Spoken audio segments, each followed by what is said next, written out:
What a spread! Hey guys, Skylar here. And I'm at my friend Kevin and Jen's house, and they're getting ready to host a party for the big game. They're preparing food and refreshment for about 50 people. I brought the always important napkins and a healthy appetite. While they're out running some last-minute errands, I volunteered to make the lemonade and pop the popcorn. This seems like a perfect opportunity for a little refresher on the ratio table. What do you say? Why don't we get in the game and get another problem solved? Jen wanted me to start by mixing the lemonade. This big container ought to do it. It says here that it holds 64 cups. Now, our lemonade mix says that it takes 3 scoops to make 8 cups of lemonade. Well, to figure out how many scoops we need to make 64 cups, we just refer to our ratio table. Looks like this, with the number of scoops on the top row and the number of cups on the bottom.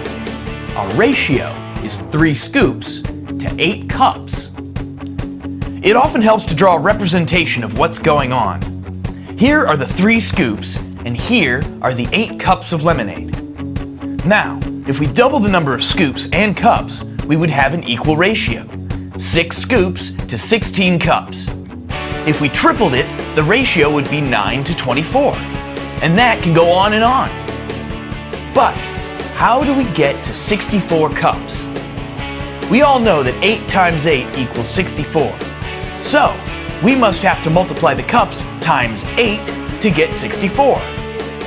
Then, we just do the same to the number of scoops. Since we need 8 times as many cups of lemonade, we need 8 times as many scoops of mix. 8 times 3 scoops equals 24 scoops. 24 scoops of mix will make 64 cups. Mixed to perfection. Ratio tables can be useful when you have to compare a certain amount of one thing to a certain amount of another. If you take a ratio and multiply both quantities by the same number, you get an equal ratio.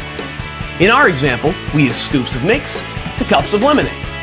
Now, I wonder how much popcorn we need to pop. The package says 1 bag has 2 1/2 servings. The ratio table makes quick work out of this problem. The 2 rows are the number of bags and the number of servings. We know that 1 bag has 2 1/2 servings. They bought 18 bags. Do they need to get more? If we double the number of bags to 2, we can serve 5 people. But we have 18 bags. We know that 9 times 2 equals 18. That's 9 times as many bags. So, that would make 9 times as many servings.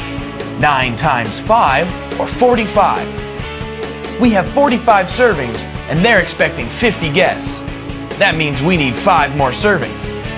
How many more bags do they need? From the table, we see 2 bags makes 5 servings. We need 2 more bags. So, you can multiply 2 quantities in a ratio by the same number to get an equal ratio. Or you can add the quantities of 2 ratios in our table to get an equal ratio. Oh, now that all the hard work is done, I've got the best seat in the house. Problem solved.